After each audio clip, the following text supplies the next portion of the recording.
Magandang oras po sa inyong lahat. Isang mapagpalang pagkakataon na naman ang binigay ng ating Panginoon upang tayo'y magsama-sama sa programang Oras ng Pag-aaral. Kami po ay nagagalak na kayo'y aming makasama muli sa ating pag-aaral ng salita ng Diyos.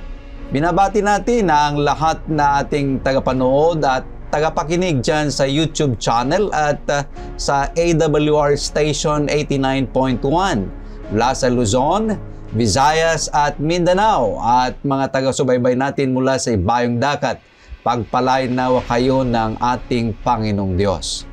Sa programang ito, sama-sama nating bubuksan ang salita ng Diyos at pag-aralan ng mahahalagang aral na makakatulong sa ating pananampalataya at pamumuhay. Ang ating hangarin na hindi lamang kaalaman, kundi mas malalim na pagkakilala sa Panginoon at higit na pag-ibig sa kanyang mga pangako. Sa ating paglalakbay ng pag-aaral ngayong oras, makakasama natin muli ang dalawang espesyal na panauhin na magbabahagi ng kanilang pananaw at paliwanag mula sa ating leksyon. Kasama natin ngayon muli si Pastor Marvin Diaz, ang Ministerial Secretary ng Northern Luzon, Philippine Union Mission. Kumusta ka sa oras na ito, Pastor? Mabuti naman dahil lang sa biyaya ng Panginoon. Amen.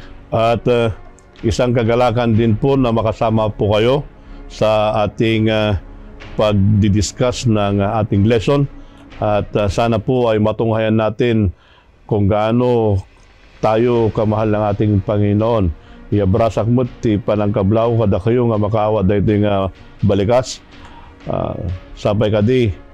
At ang Panginoon ay magbigay ng katuwaan sa ating pag-aaral at ating pagdidiscover sa kanyang pag-ibig. Amen. At syempre, kasama din natin ang kilala natin sa oras na pag-aaral. Siya ang Sabbath School at Personal Ministry Director ng Southern Luzon, Philippine Union Mission, sa katauhan ni Pastor Relino Urbi. Kumusta ka, Pastor Ray? Maraming salamat, Pastor Julius, sa tamang pagbigkas ng aking apelyido, Urbi. Yan ay nagpapatunay na ang Panginoon Diyos ay napakabuti sa atin. Kaya nga't narito tayo upang baybayin, pag-aralan, talakayan ng salita ng Panginoon Diyos na nagbibigay ng mas magandang layunin para sa ating buhay, kinabukasan at pag-asa ng kaligtasan. Pinabati kong lahat ng mga nanonood dyan sa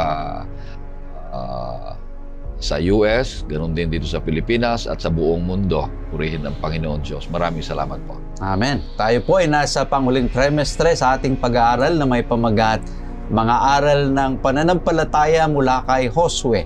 Tunay na kamangha-manghang patuloy nating paglalakbay sa mas malalim na pagkaunawa sa mga banal na kasulatan.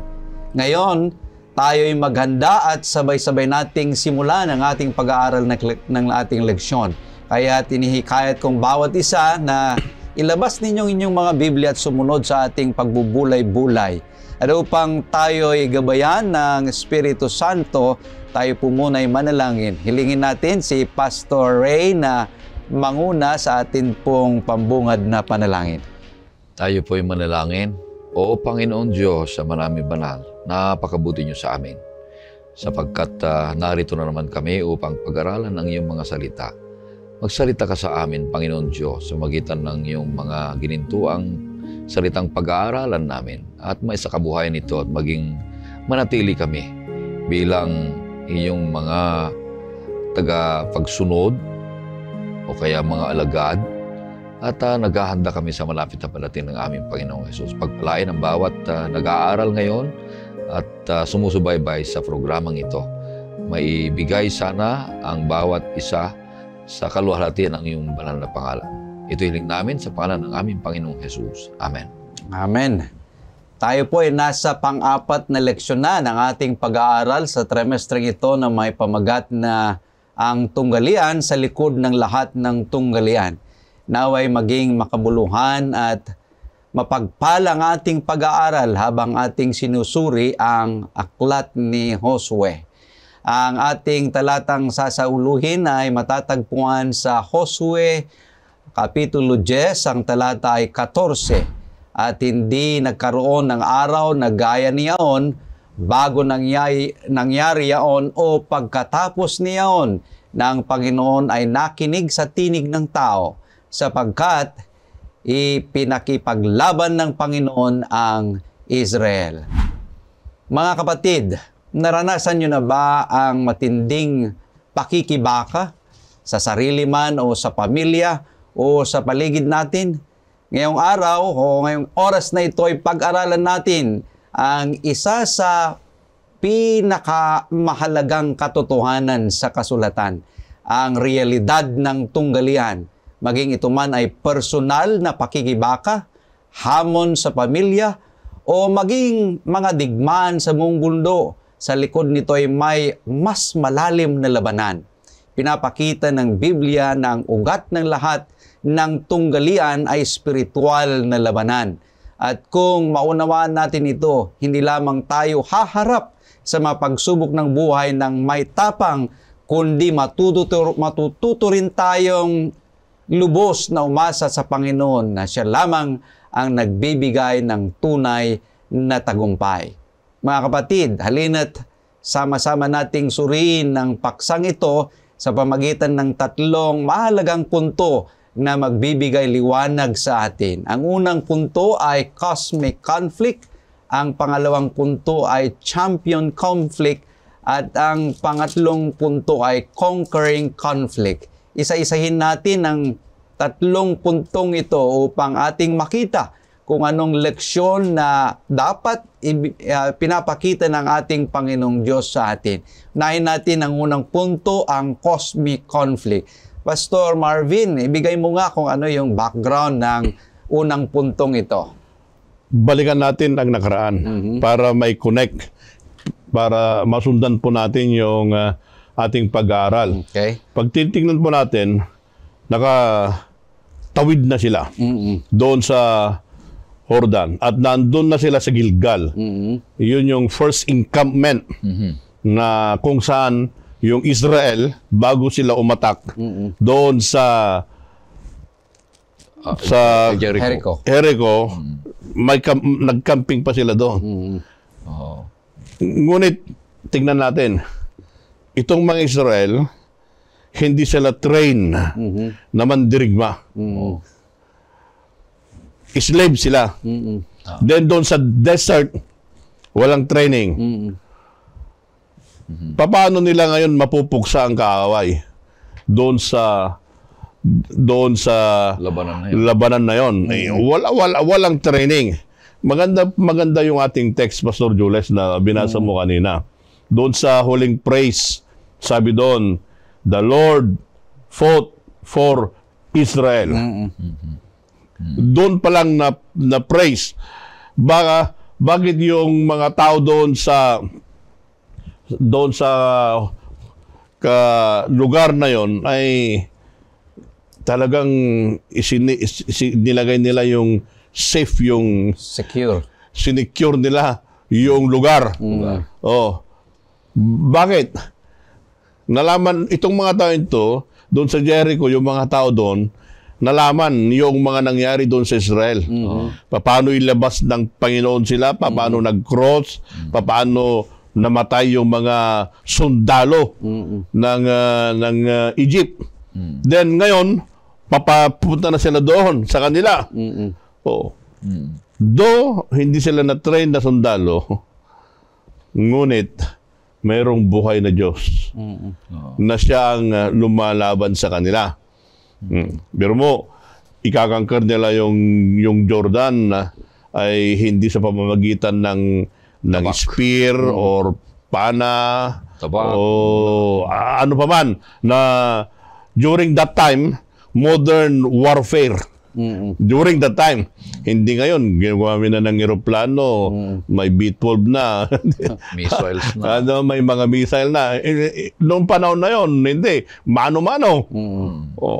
Pero hindi sila na-train na ganon. Umaasa lang sila doon sa kapangyarihan ng Panginoon. Doon sa kapangyarihan ng Panginoon. Kaya makikita po natin ito, yung cosmic conflict. Bakit cosmic conflict ito? Nakita natin yung author ay kanyang inilagay yung conquest doon sa Jericho, doon sa framework. Ano bang Tagalog ng framework? Doon sa framework ng Great Controversy Drama.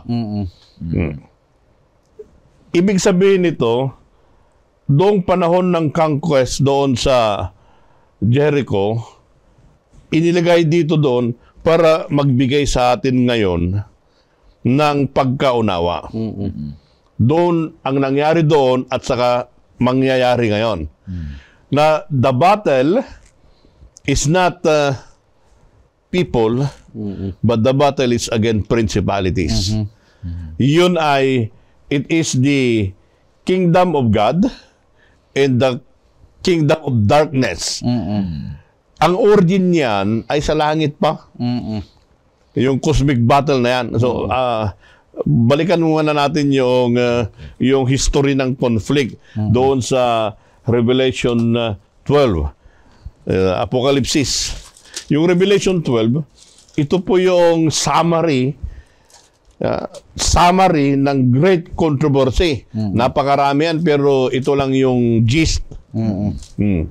Kaya pagbasahin po natin yung 12:7-9.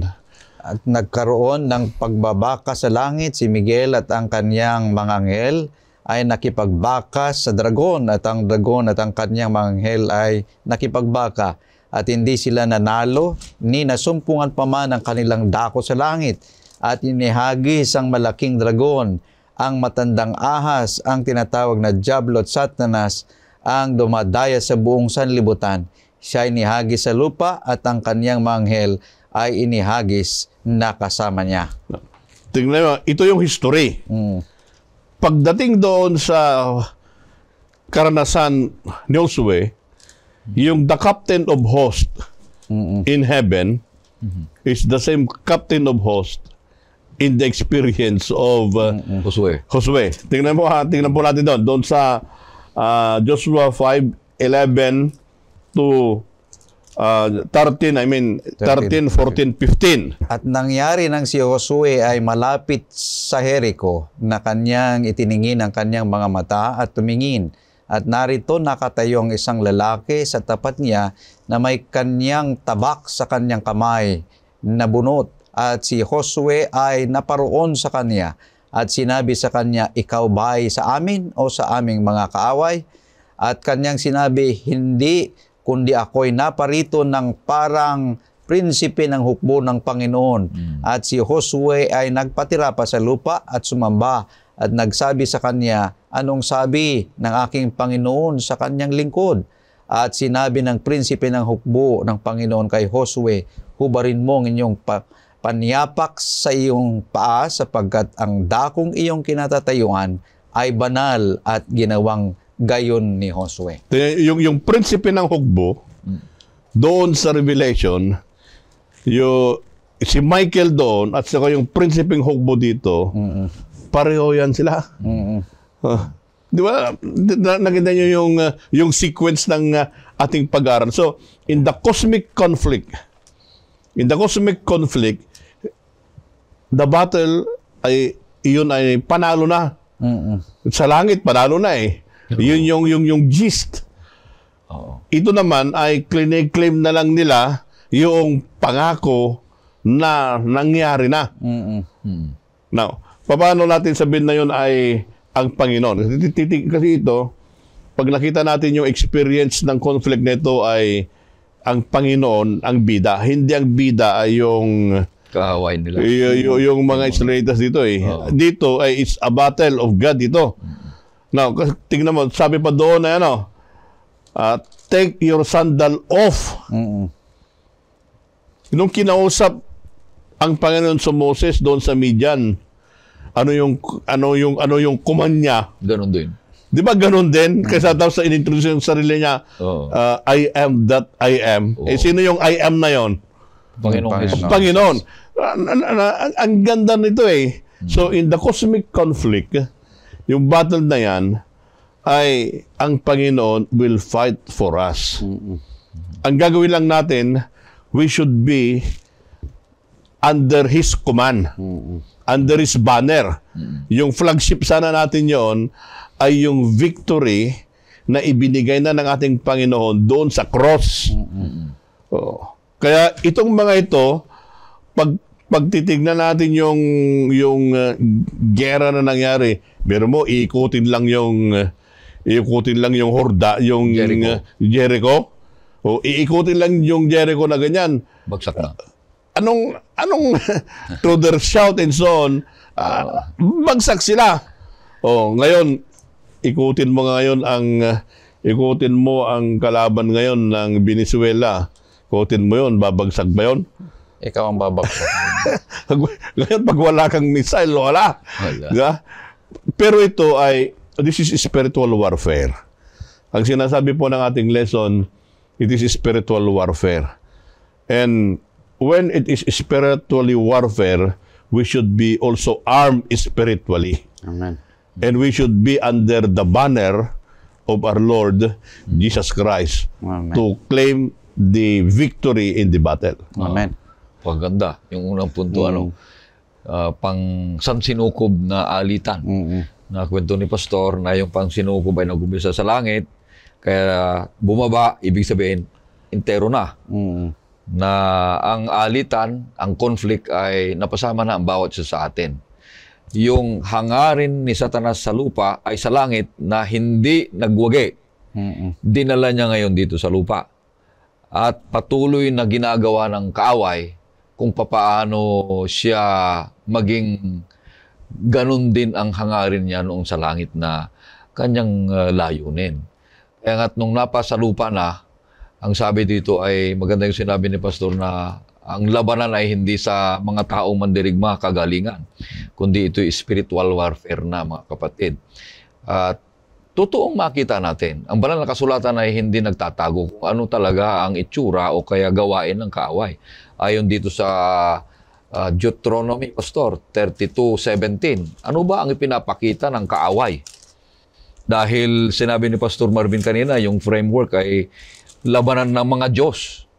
Dito 17, kanilang inihain sa mga demonyo na hindi Diyos, sa mga Diyos na hindi nila makilala, sa mga bagong Diyos na kalilitaw pa lamang na hindi kinatatakutan ng inyong mga magulang. Nakita nyo? Kaya si Satanas gumagawa ng lahat ng paraan para hadlangan ang plano ng Diyos na ang mga Israelita ay magtagumpay na gayon na lamang. Ginawa lahat ng kaaway. Paano niya gagawin? Gawin niya lahat ng mga kaaway ng Israel na sumamba sa Diyos-Diyosan. At ginagawa niya ng paraan ang lahat, pati Israel, na madala sa pagsamba ng Diyos-Diyosan. Upang sa ganoon, manalo siya hindi sa labanan ng warfare, ng lakas, kundi labanan ng patungkol sa holiness, patungkol sa spiritual na bagay.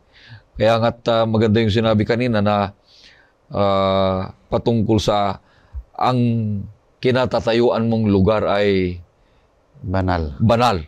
Yun ang sinagot niya, Pastor Marvin, di ba? Ikaw ba'y para sa amin o kaaway? Hindi siya sumagot na, oo, ako'y kasama mo. Hindi. Kundi ang sagot niya ay patungkol sa kabanalan. Ang sagot niya ay patungkol sa pagsunod. Ang sagot niya ay patungkol sa pagkilala ng Diyos na siya ang dapat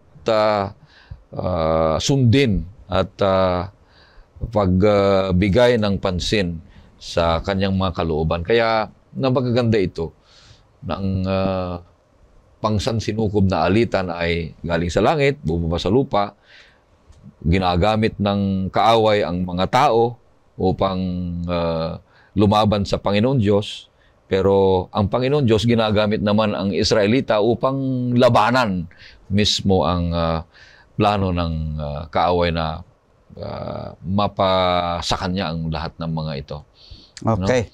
At nakita natin na naunawaan ni Josue na ang labanan ay bahagi ng mas malaking tunggalian.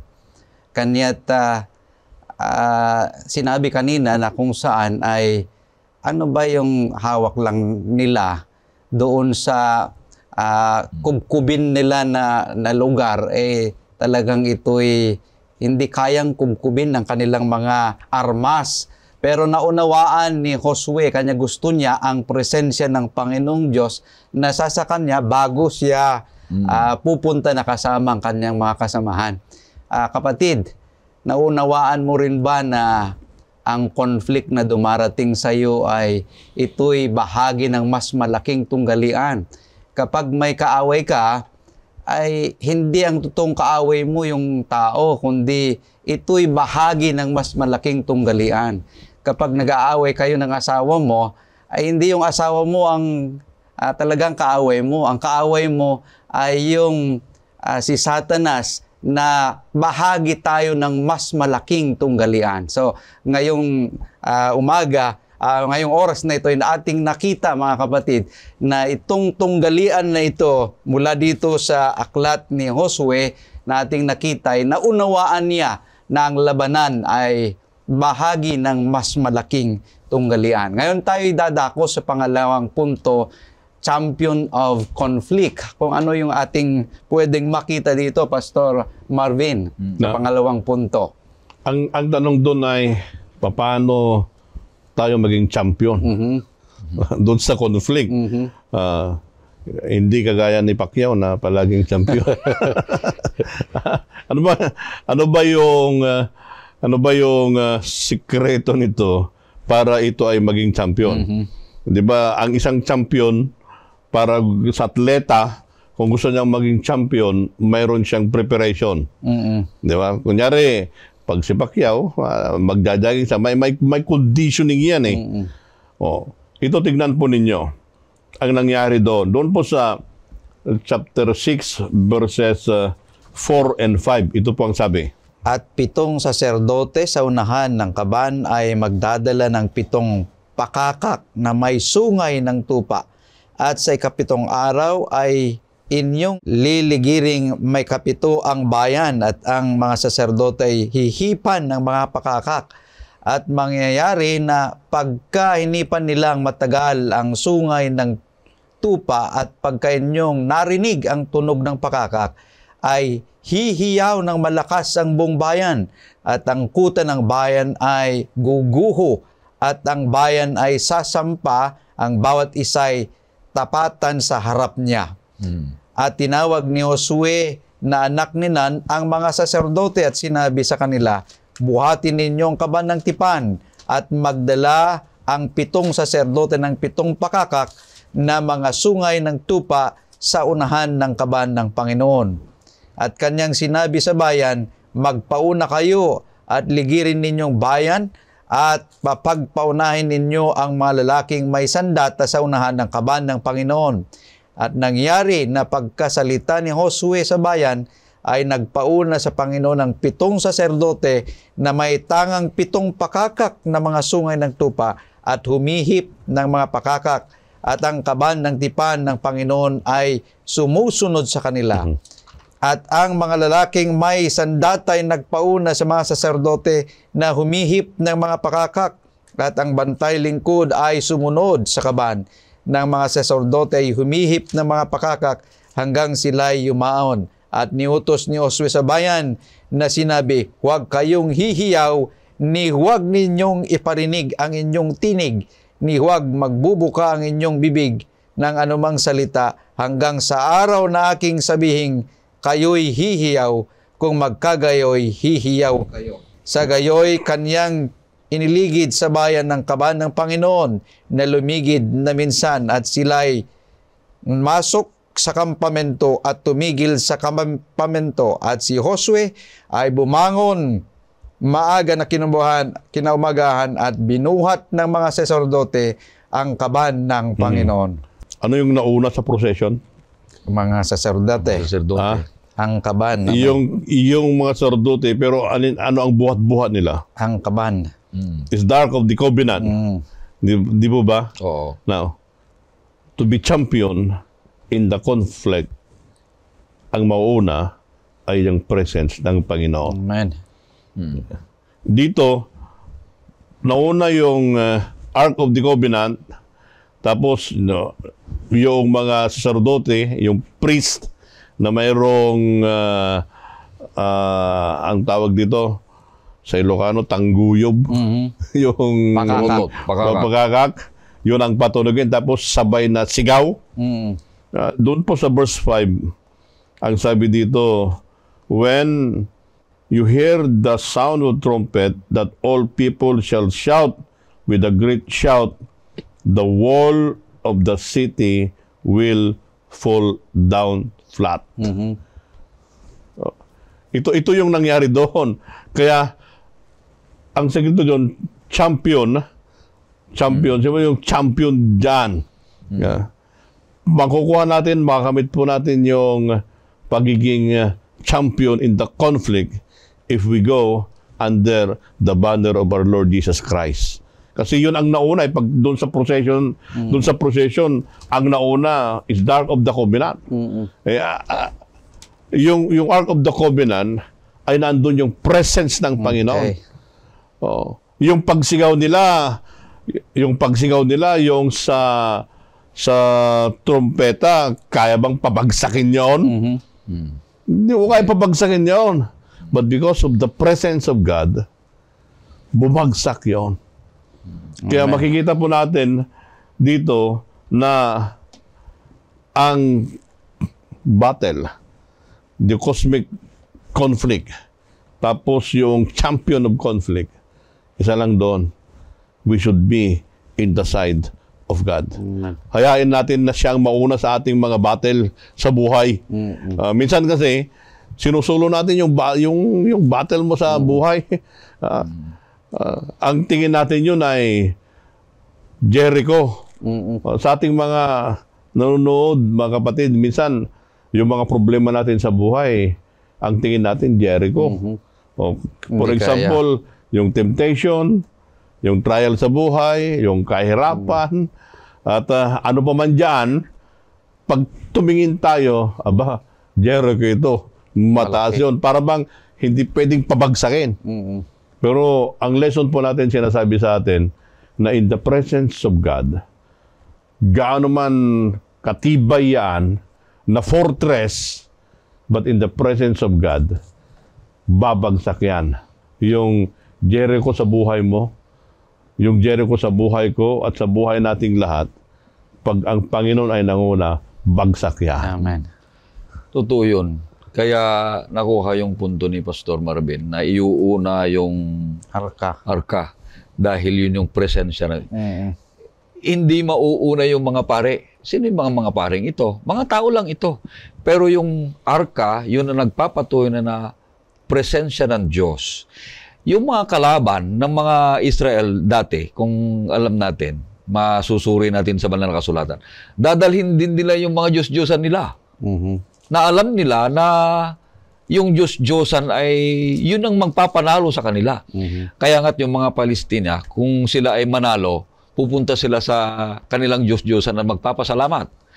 Dito sa Israel naman, magpapasalamat at ang lakas nila ay doon din sa Diyos na tumawag sa kanila.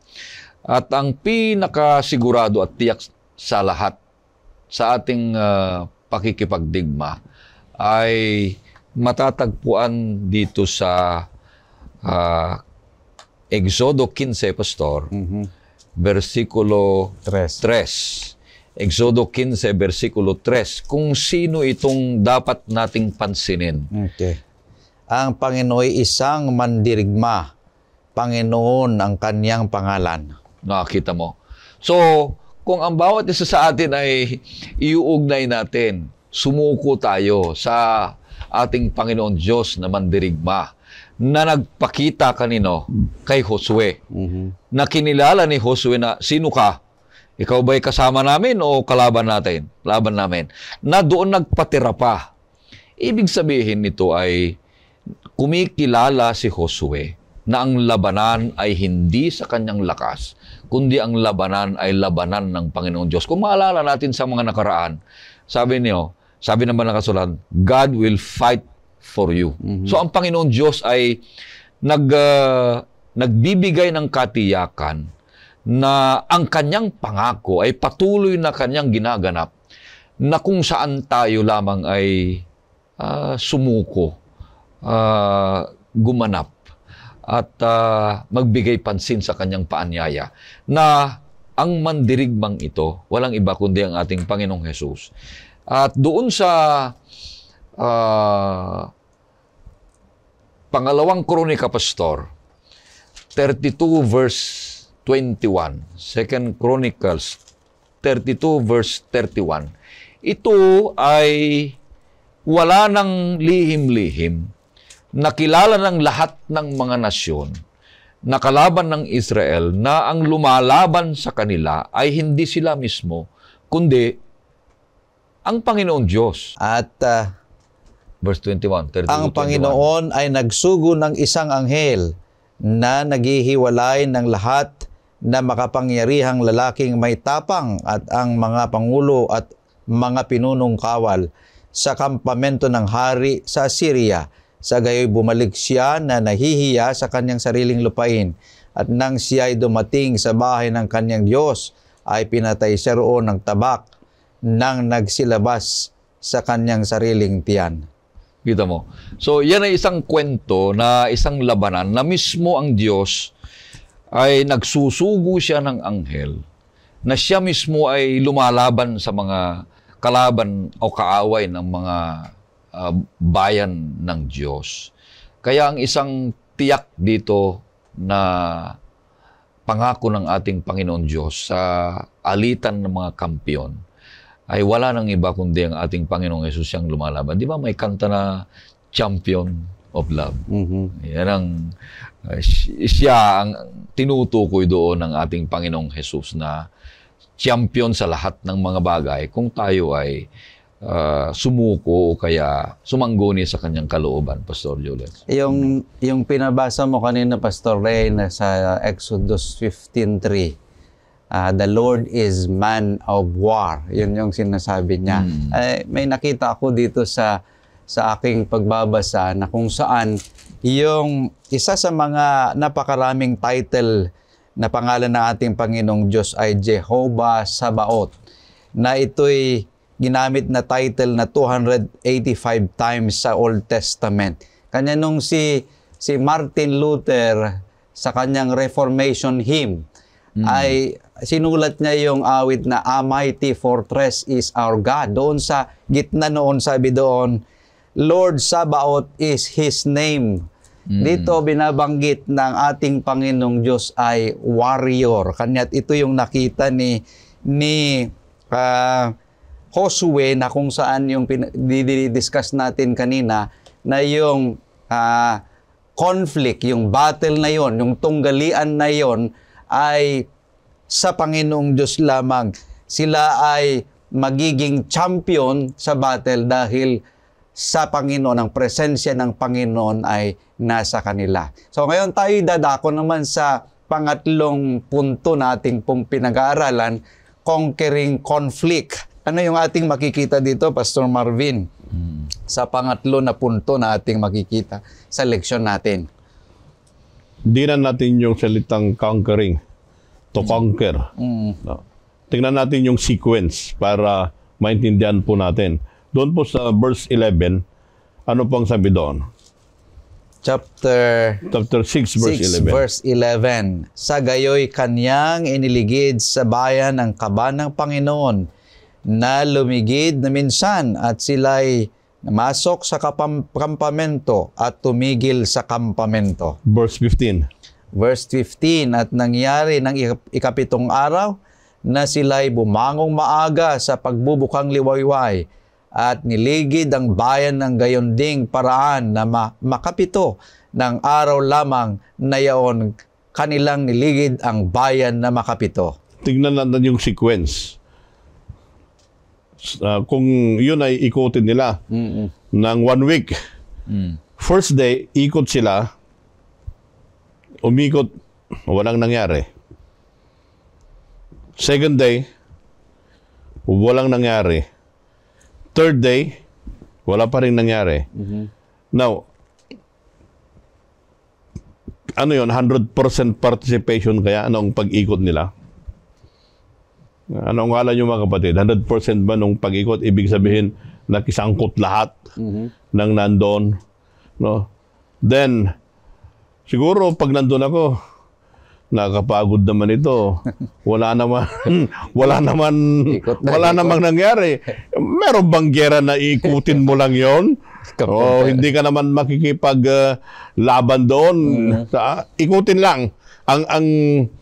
Ang instruction sa kanila, ikutin. Ikutin. Now, yun pala, to conquer, there must be an obedience. In the spiritual warfare, mga minamahal kapatid, mahalaga yung pagsunod. Amen.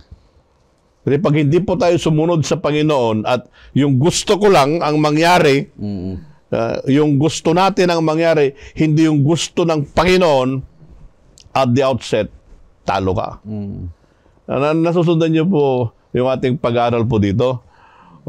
Then, pag tinatamad pa, wala naman nangyari. Ikot tayo dyan. Bakit ako makiki-involve? Na mga minamahal kapatid, yan din sa evangelism, ganun din. Pag mag-evangelism tayo, may care group tayo. Ang una ba namang tatanungin, ilan ang makukuha ko dyan sa budget na yan? Diba? First one pa lang yun, first step pa lang ng battle. First step pa lang ng engagement.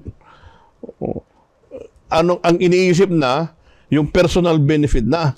So the moment na pumasok yung personal interest ng mga to, sabi, wala namang nangyari. Bakit ako makipag-participate? Iikot ka na gano'n, nakakapagod yan. Mag-evangelism ka, nakakapagod yan. Pareho lang naman, walang mangyayari. Mga ganun ba na little reasoning sa daily encounter natin yon, parang may Jericho tayo sa buhay. Then, once a day, then, ang instruction sa kanila, on the seventh day, 7 beses. 7 beses yun. So, bali, 13 times nila na inikot yun starting from the first day until Saturday. Hindi naman na sila nag-of worship, umikot lang. Wala naman Sabbath school lesson. Walang oras ng pag-aaral. Umikot lang sila. Diba? Pero ang point doon ay sumunod sila sa Commander-in-Chief. Yung victory doon sa conflict ay yung pagsunod doon sa Commander-in-Chief. Kaya nga, ang sabi doon sa, paborito natin ito doon sa Revelation 14:12, tingnan yung pagsunod doon sa pagsunod doon sa Commander-in-Chief. Tingnan niya, very clear dito na sinulat niya. Narito ang pagtiyatsaga ng mga banal, ng mga nagsisitupad ng mga utos ng Diyos at ng pananampalataya kay Jesus. Yun. Maliwanag yun, mga kapatid. Maliwanag yun Yung pagsunod, anong susundin doon? Ang sabi doon, keep the commandments of God at yung pananampalataya ng Panginoon. Yung battle nito, kasi minsan napansal ako doon sa pumunta kami ng Israel. Pinuntahan namin yung site ng Jericho. Yung wall, you cannot imagine yung wall, talagang malalaki yung wall. Malapad pa. Malapad yon, tapos ikutin mo yon. Then, kung hindi sa Panginoon, hindi bumagsak yon. Kaya, mga minamahal kapatid, yung ating mga araw-araw na battle sa buhay, pag hindi natin ni-recognize ang presence ng Panginoon, hindi babagsak yon. At kung hindi bumagsak kung hindi babagsak yung wall of Jericho, tayo ang babagsak. Tayo ang babagsak doon. Ikaw ang mahuhulog doon sa wall of Jericho. Pero yung conquering conflict, kasi mga minamahal kapatid, yung warrior na yan ay ang ating Panginoong Jesus. At through obedience, we can win the battle by the grace of God. Amen. Kasi yung sumusunod lang ng yung obedience, yung tumutupad, yun yung taong isinurinder niya yung buhay niya sa Panginoon. Eh. Mahirap tumupad kung hindi ka naniniwala doon. Nag-surrender. Di ba? Yung bang, kunyari, yung pag natalo ng gera, yung anong tawag yung natalo ng gera, yung prisoners of war, POW, yung prisoners of war. Yung prisoners of war, wala silang magawa yun. Oh, kung ano yung sasabihin nung yung nakakuha sa'yo, sundin mo. Kasi pag hindi mo sundin, patayin ka. Oh, ganun din yon. Para bang ang isang mananampalataya ay magkaroon lang yan ng victory pag marunong sumunod sa ating Panginoong Hesus. Pastor Jules, gusto kong basahin mo yung Efeso 6, 10 hanggang 18, na ito yung pagkatapos na salita ng magpakalakas ka, sabi ng Panginoon kay Josue, sinasabihan din tayo sa bagong tipan na magpakalakas tayo ng gumawa ng mabuti. At yung pangatlong punto na magwawagi tayo dito sa alitan o tunggalian. Ano ang gagawin natin? Narito yung mga prinsipyo na isa-isahin natin para malaman ng bawat isa sa atin paano magtagumpay, Pastor. Sa katapos-tapos ay magpalakas kayo sa Panginoon at sa kapangyarihan ng kanyang kalakasan. Magbihis kayo ng buong kagayakan ng Diyos upang kayo'y magsitibay laban sa mga lalang ng Diablo. Sapagkat ang ating pakikibakay hindi laban sa laman na dugo, kundi laban sa mga pamunuan, laban sa mga pangyarihan, laban sa mga namamahala ng kadilimang ito sa sanlibutan, laban sa mga ukol sa espiritu ng kasamaan, sa mga dakong kaitasan. Dahil dito, magsikuha kayo ng buong kagayakan ng Diyos upang kayo'y mga katagal sa araw na masama. At kung magawa ang lahat ay magsitibay. Magsitibay nga kayo ng inyong mga baywang ay may bigkis ng katotohanan na may sakbat na baluti ng katwiran at ang inyong mga paa ay may panyapak na paghahanda ng ebanghelyo ng kapayapaan. Bukod dito ay taglayin ninyo ang kalasag ng pananampalataya na siyang ipapatay ninyo sa lahat na nangagniningas na suligi ng masama. At magsikuha rin kayo ng turbante ng kaligtasan at ng tabak ng Espiritu na siyang salita ng Diyos, na nagsipanalangin kayo sa Espiritu ng lahat ng panalangin at daing sa buong panahon at mangagpuyat sa buong katiyagaan at daing na patungkol sa lahat ng mga banal. Ayan.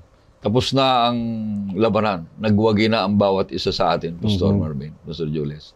Sapagkat sinasabi dito na isuot natin yung belt of truth, yung katotohanan. Ibig sabihin, tayo ay mabuhay na may honesty, integrity, at grounded yung ating isipan sa salita ng Panginoong Diyos.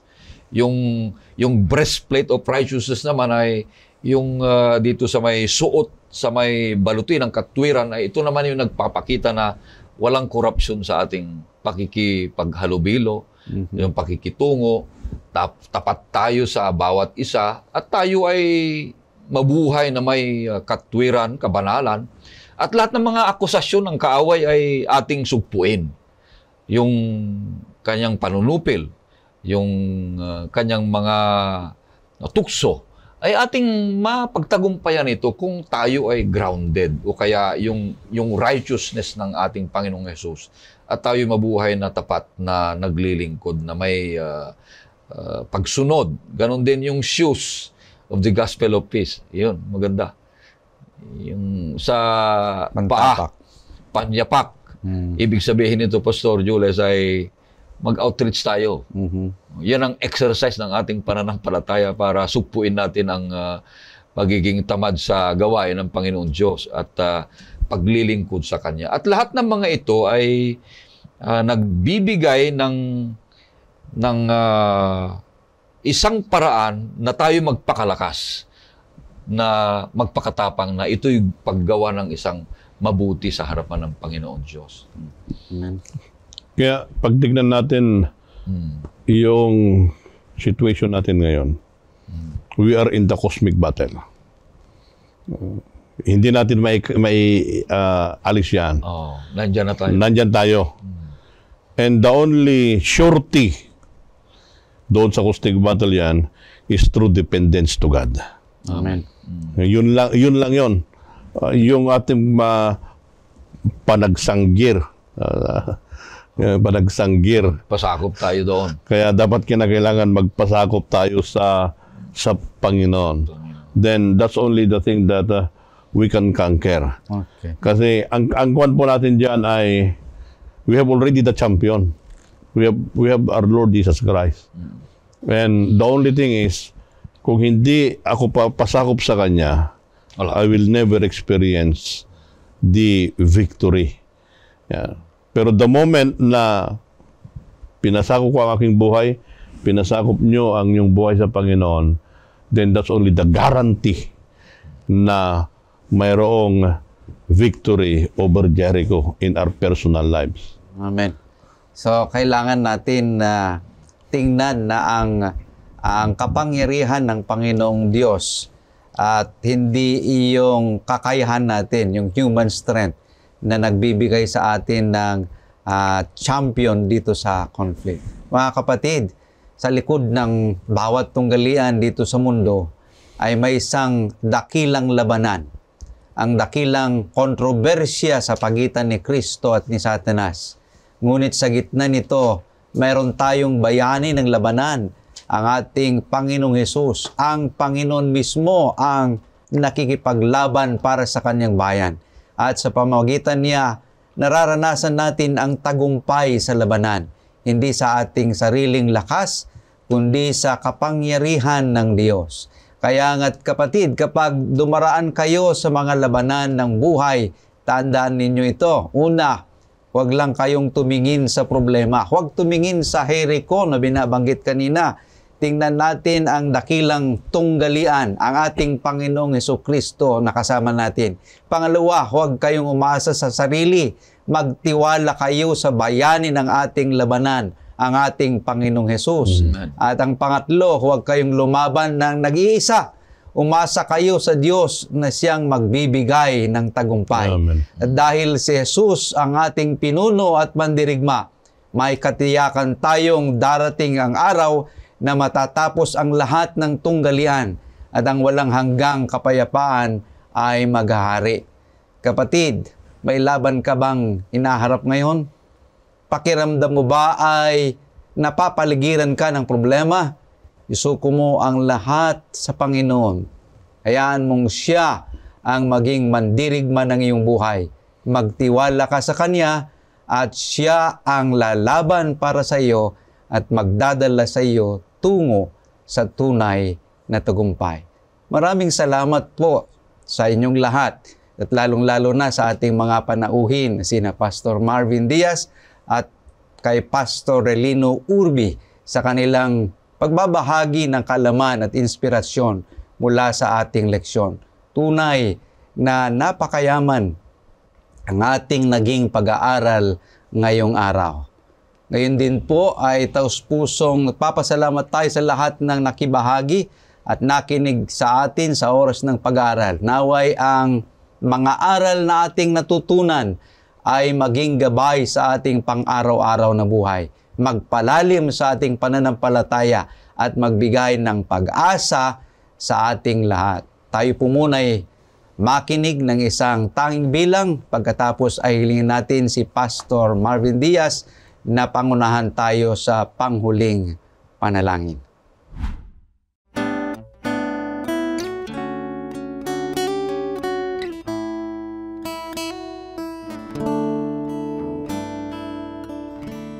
Ang Diyos na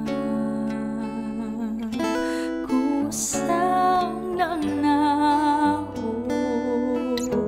pagkat tayo'y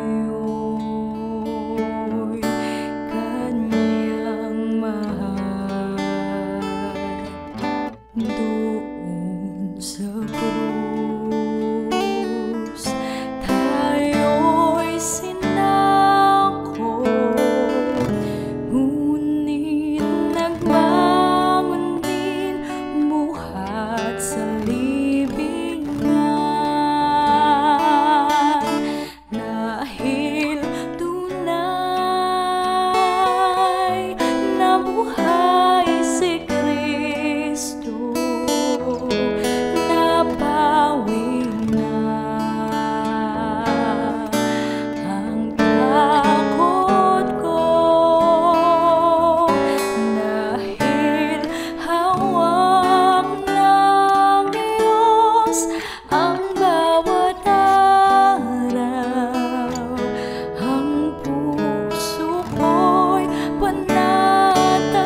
bawat araw.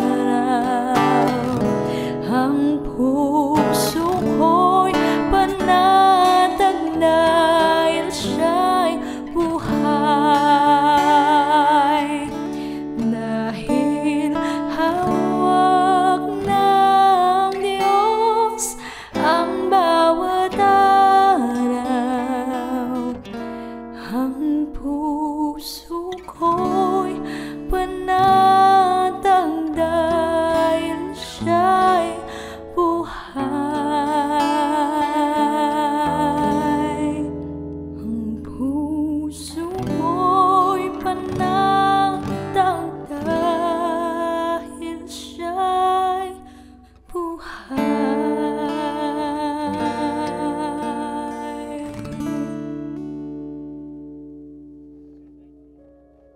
Manalangin po tayo.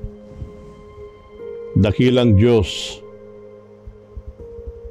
marami pong salamat na ipinakita niyo po sa amin na kayo ang aming kapitan. Mayroon man kami pong hinaharap na hereko sa aming pamumuhay. Ngunit pag po kami sumunod po sa inyo at nagkaroon kami ng pananampalataya, itong mga balakid na ito ay magkakaroon po kami ng victory. Nawa, Panginoon, ang victory yan ay maranasan namin. At aming pong hinihiling ang banal na Espiritu ang siyang tumaan sa amin. At ang Panginoon ng hukbo, walang ibang aming Panginoong Yesus, siya ang mga siwa sa aming buhay. Maraming pong salamat sa pagdinig sa aming panalangin sa pangalan ni Jesus. Amen. Amen. Kapatid, muli ay inaanyayahan namin kayo sa mga susunod na edisyon ng ating programang Oras ng Pag-aaral. Pagpalain nawa kayo ng ating Panginoong Diyos.